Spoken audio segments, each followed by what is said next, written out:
Hello दोस्तों, स्वागत है आपका मेरे यूट्यूब चैनल पे। और आप देख रहे होंगे पिछली कक्षाएं सारी देख लिए होंगे, तो चैनल को सब्सक्राइब और शेयर करते रहिएगा। आज हम लोग त्रिभुज के बारे में बात करेंगे। त्रिभुज बहुत ही इम्पोर्टेंट चैप्टर है आपके सिलेबस के अनुसार। इससे दो क्वेश्चन निश्चित ही बनने हैं, तो इस चैप्टर को हम ध्यान से देखेंगे तथा इसमें हम लोग अंतःकोणों, त्रिभुज की विशेषता तथा कोणों के आधार पर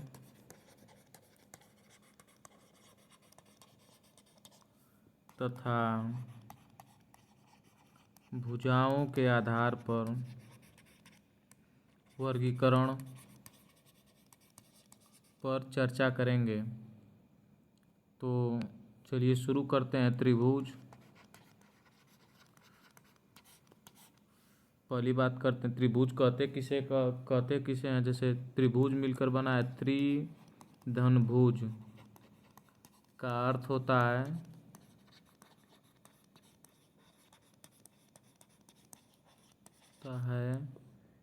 तीन भुजाओं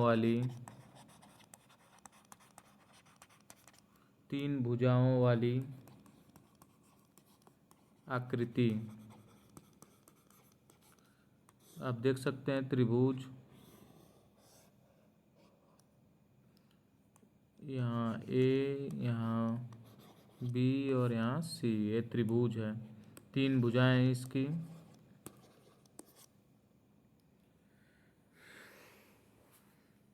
आपको दिखा देते हैं त्रिभुज अच्छे तरीके से बना के।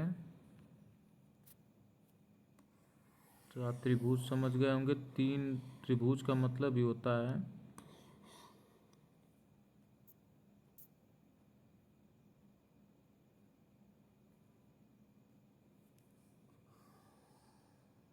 यह है त्रिभुज, तीन भुजाओं से मिलकर बनी आकृति ए, बी और सी। इसमें अवयव की बात करेंगे तो इसमें देखिए कोण ए सी बी कामा कोण सी बी ए, कोण बी ए सी, इस तरह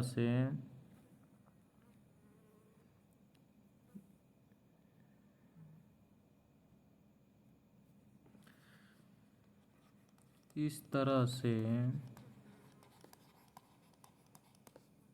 तीन कोण व तीन भुजा मिलाकर 6 भाग या अवयव हो जाते हैं। आप देखे होंगे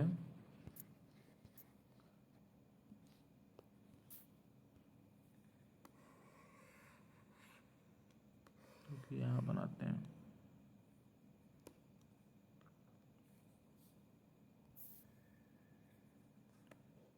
सी ए और बी।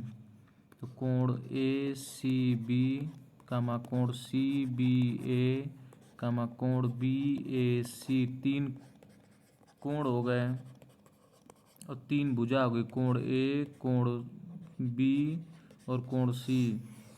तीनों को मिला के 6 अवयव हो जाते हैं।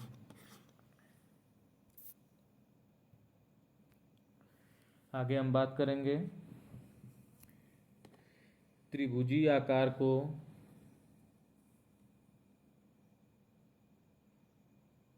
एक इम्पॉर्टेंट पॉइंट आप नोट करिएगा कि त्रिभुजीय आकार को घेरने वाली तीन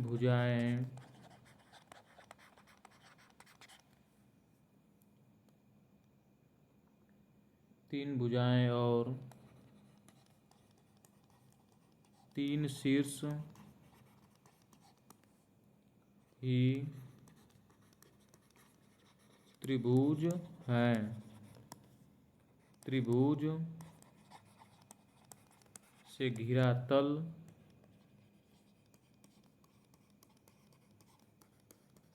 त्रिभुज नहीं है। ध्यान देंगे आप कि त्रिभुजी आकार को घेरने वाली तीन भुजाएं और तीन शीर्ष ही त्रिभुज हैं। त्रिभुज से घिरा तल नहीं, जो तल घिरेगा वो त्रिभुज नहीं होगा, जो ये है यही त्रिभुज है। आप ध्यान देंगे, इसके कहने का मतलब यही है कि इससे घिरा हुआ तल को नहीं कहेंगे, ये जो आकृति है तीन भुजाओं वाली इसी को हम त्रिभुज कहेंगे। आगे देखते हैं। और त्रिभुज कहेंगे और एक और चीज़ समझ लीजिए, ये त्रिभुज हो गया, त्रिभुज ए बी और ए सी। ये मान लीजिए P1 P2 और ये P3 जो है, इसको हम P1 P2 और P3 को हम अंतः क्षेत्र कहते हैं। यह अंतः क्षेत्र है। तो त्रिभुज की परिभाषा की बात करते हैं तो हम कह सकते हैं त्रिभुज तीन भुजा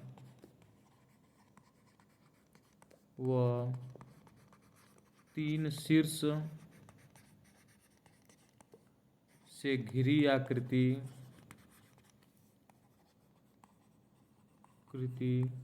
त्रिभुज कहलाती है। त्रिभुज की परिभाषा पूछेगा तो आप लिखेंगे कि तीन भुजा व तीन शीर्ष से घिरी हुई आकृति ही त्रिभुज कहलाती है। एक और परिभाषा देख लेते हैं, लेकिन आपके एग्जाम में त्रिभुज से परिभाषा जरूर आता है। त्रिभुजीय पटल। त्रिभुजीय पटल त्रिभुज और त्रिभुजाकार क्षेत्र मिलकर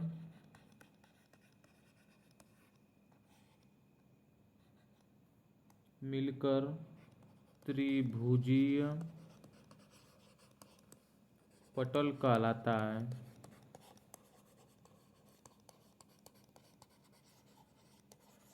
जैसे इस एक आकृति और इसके जो नीचे पृष्ठ है, इसको सब मिलाकर त्रिभुजीय पटल कहते हैं। एक अगली टॉपिक देखते हैं, त्रिभुज का बाह्य कोण। त्रिभुज का बाह्य कोण। एक त्रिभुज देखिए,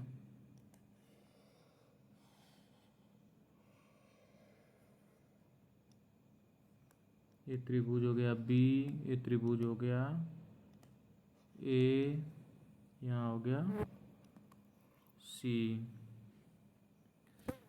जब हम बाह्य कोण, जब हम इसको आगे बढ़ा देंगे और इसको, तो ये डी और ये ई हो जाएगा।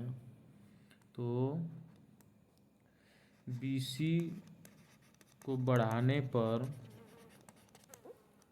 कोण ACD, जो कोण ACD है, AC और AD, जो ये है कोण ACD जो ये वाला है, यह बाह्य कोण है। त्रिभुज का बाह्य कोण है। ACD के सापेक्ष ACB आसन अंतः कोण है। ACD के सापेक्ष जो ACB है, ACB जो A वाला कोण है, A वाला ए सी बी, ए सी और डी इसके सापेक्ष क्या है, आसन्न अंतःकोण है। फिर से देख लीजिए, जो त्रिभुज है ये और ये डी है, ये ई है और ये ए है, ये सी है। तो जो एक कोण है अंदर वाला, जो ये बाहर वाला कोण का ये अंदर वाला क्या है, आसन्न अंतःकोण है। तथा शेष दो कोण ए और तथा बी, कोण सी ए बी तथा कोण A B C A C D के सापेक्ष अंतः अभिमुख कोण है। लिख देता हूँ, अभिमुख कोण, अंतः कोण आपने समझ लिया। तथा शेष दो कोण, जो कोण ए है तथा कोण बी, कोण सी ए बी तथा कोण ए बी सी कोण ए सी डी के सापेक्ष अंतः अभिमुख कोण है।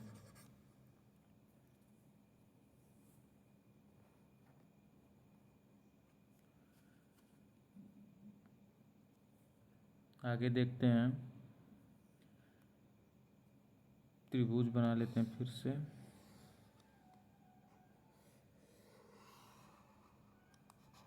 ए सी, ये हो गया A B, A C, A E, A D. किसी भी त्रिभुज का, किसी भी त्रिभुज का बाह्य कोण अंतः अभिमुख कोणों के योग के बराबर होता है। देख सकते हैं आप, कोण ए सी डी बराबर कोण बी सी ई बराबर कोण ए प्लस कोण बी। नोट एक लिख लेंगे, कोण डी सी ई कामा त्रिभुज ए बी सी का बहिष्कोण नहीं है। ध्यान दीजिएगा, ए बी सी का ये जो डी सी ई जो बना है बाहर वाला, ये जो बना है यह इसका बहिष्कोण नहीं है इस त्रिभुज का। डी के अंतः कोणों का योग, डी के अंतः कोणों का योग 180 डिग्री होगा। रुक जाइए, यहाँ से आपको बताते हैं।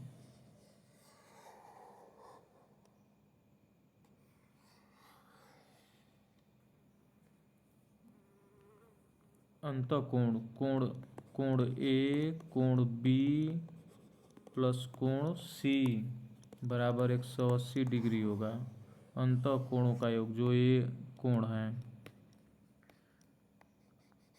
इसका, इसका और इसका सारों का योग 180 डिग्री होगा। आगे हम लोग त्रिभुज के प्रकार पर बात करते हैं। त्रिभुज के प्रकार, त्रिभुज के प्रकार, त्रिभुज के दो प्रकार पे बांटा गया। एक भुजा के आधार पे, भुजा के आधार पर और एक कोण के आधार पर। तो पहले हम लोग भुजा के आधार पर देखेंगे। तो भुजा के आधार पर त्रिभुज को 3 भागों में बांटा गया है। पहला विषमबाहु त्रिभुज। विषमबाहु त्रिभुज का मतलब जिसकी सारी भुजाएं अलग अलग हों, जैसे 3 हो, ये 4 हो, ये 5 हो सेंटीमीटर में, सारी भुजाएं अलग होंगी, 3, 4, 5 सारी भुजाएं अलग होंगी, उसको विषमबाहु त्रिभुज कहेंगे। दूसरा समद्विबाहु त्रिभुज, जिसकी 2 भुजाएं समान हों, जैसे 6, 6, 5 या 4 जो भी मान लीजिए। तो इसकी 2 भुजाएं बराबर होंगी, इसके सामने की भुजा बराबर होगी, उसे समद्विबाहु त्रिभुज कहेंगे। तीसरा है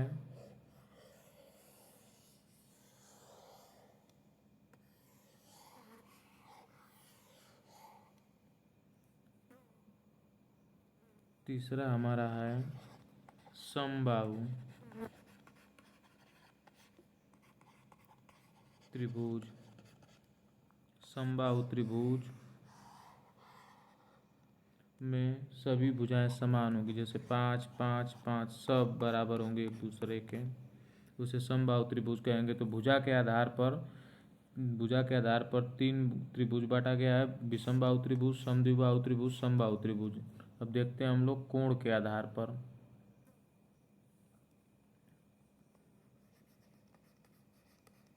कोण के आधार पर त्रिभुज के प्रकार। कोण के आधार पर त्रिभुज को भी 3 भागों में बांटा गया है। न्यून कोण, दूसरा समकोण, तीसरा अधिक कोण। न्यून कोण आपको बताएं, कोण आपने पढ़ा होगा तो न्यून कोण का मतलब कोई एक भुजा उसकी या सभी भुजाएं 90 अंश से कम की होंगी, जैसे ए और ए भुजाएं, जैसे 55, ए 55, ए 70 डिग्री की, कुल सभी मिलाकर 180 अंश होना चाहिए। और सभी कोण न्यून कोण होने चाहिए, 90 डिग्री से कम होना चाहिए, तब हम उसे न्यून कोण त्रिभुज कहेंगे। न्यून कोण त्रिभुज कहेंगे। समकोण के लिए एक कोण 90 अंश का होना जरूरी है। समकोण त्रिभुज तब कहेंगे जब ये 90 अंश का, एक कोण जरूर 90 अंश का होना चाहिए, उसे समकोण त्रिभुज कहेंगे। अधिक कोण त्रिभुज, जिसमें एक कोण अधिक कोण हो,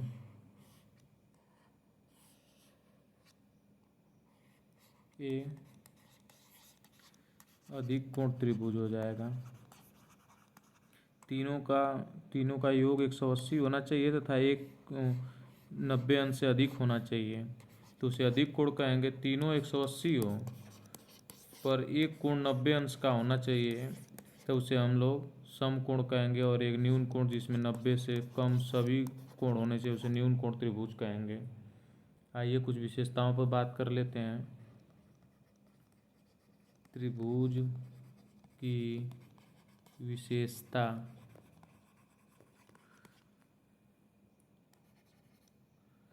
यदि किसी त्रिभुज के 2 भुजा बराबर न हो तो, यदि किसी त्रिभुज की 2 भुजा बराबर न हो तो बड़ी भुजा के सामने का कोण छोटी भुजा के सामने के कोण से बड़ा होता है। विशेषता है इसकी कि यदि किसी त्रिभुज की दो भुजा बराबर न हो तो बड़ी भुजा के सामने का कोण छोटी भुजा के सामने के कोण से बड़ा होता है। दूसरा पॉइंट देखते हैं। यदि कोण असमान हो तो बड़े कोण के सामने की भुजा छोटे कोण के सामने की भुजा से बड़ी होती है।